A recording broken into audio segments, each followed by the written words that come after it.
తెలంగాణ వాదానికి brand ambassador KCR. ఎవరు అవునన్నా కాదన్నా సరే. ఇప్పుడు అనర్గళమైనటువంటి ఉపన్యాసాలు ఇస్తున్నటువంటి రేవంత్ రెడ్డి ఆనాడు కేసీఆర్‌కి వ్యతిరేకంగా తీవ్ర స్థాయిలో విరుచుకుపడ్డటువంటి వాడే. రాష్ట్ర విభజన విషయంలో అతని వాదన డిఫరెంట్ అప్పుడు. సరే అదృష్టవశాత్తు 10 ఏళ్ల తర్వాత ముఖ్యమంత్రి పదవి దక్కింది. అది చంద్రబాబు గారి ఆశీస్సులా, రాహుల్ గాంధీ అభిప్రాయమా ఏదైనా పక్కన పెడితే జరిగింది.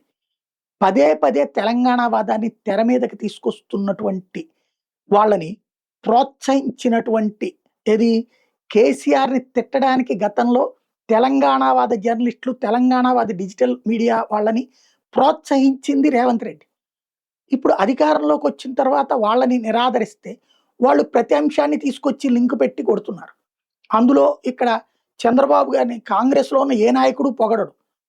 చంద్రబాబు గారి మీద అపారమైనటువంటి ప్రేమని చూపెడుతున్నటువంటి రేవంత్ పట్ల అక్కడ ఆంధ్ర అన్న ముద్ర వేయాల్సిన అవసరం లేకుండా ఆయనే వేసుకుంటున్నారు. ప్రేమ ఉండాలి, తప్పులేదు. వాస్తవంగా బాబు గారితో ఆ ప్రేమ కారణంగానే తెలంగాణకి ఆయన పట్టుకుపోతున్నాడు. ఆంధ్ర వాళ్ళకి అర్థం కావట్లేదు. నీళ్లు అక్కడి నుంచి జాగ్రత్తగా పట్టుకుపోతున్నాడు. రాయలసీమ ప్రాజెక్టులు ఆపిచ్చేసుకున్నాడు ఇవన్నీ.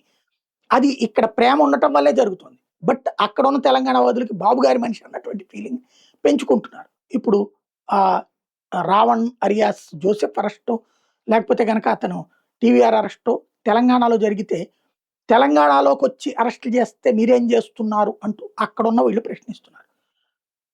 రేపొద్దున ఆంధ్ర నుంచి రేవంత్‌ని తిడితే ఒప్పుకుంటారా? లేకపోతే కేసీఆర్‌ని తిడితే ఒప్పుకుంటారా? దూషిస్తే ఒప్పుకుంటారా?